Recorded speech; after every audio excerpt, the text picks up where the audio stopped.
And I think that brings us to our real life segment. I always love, this part of our podcast as well, where we talk about celebrities and news and where things have happened. So everyone must be familiar with Kurt Cobain, the frontman of the band Nirvana. That was a popular band in the 90s.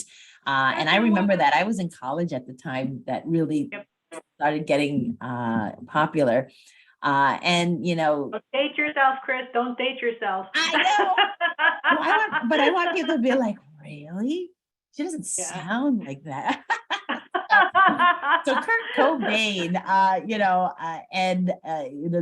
the story about him, though, 1994, that is really when Nirvana was really, they were at the top of their game.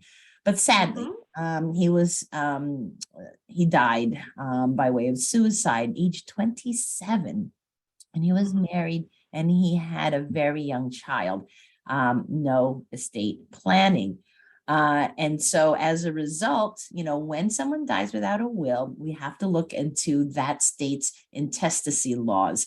And therefore, where he was, Kurt Cobain's widow, Courtney Love, who was also a musician, was going to be the inheritor. She was the wife.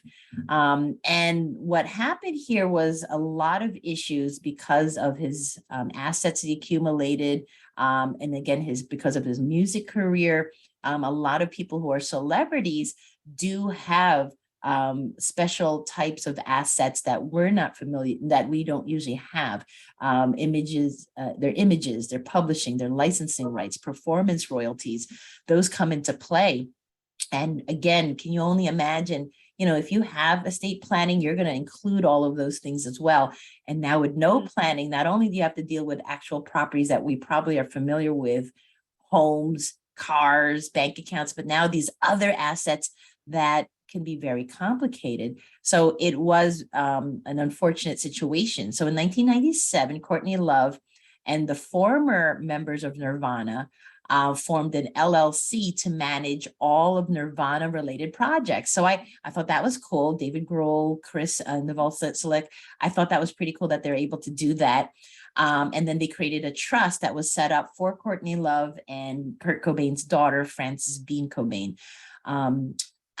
Again, I haven't had privy to see the type of trust, Chris, that they're talking about. Some of it that comes to mind definitely would be a children's trust, maybe a support trust for Courtney. These are types of trusts where funds can't be readily available directly because of whatever concerns there could be. And also for certain goals like protecting of assets, protecting with tax consequences and things like that.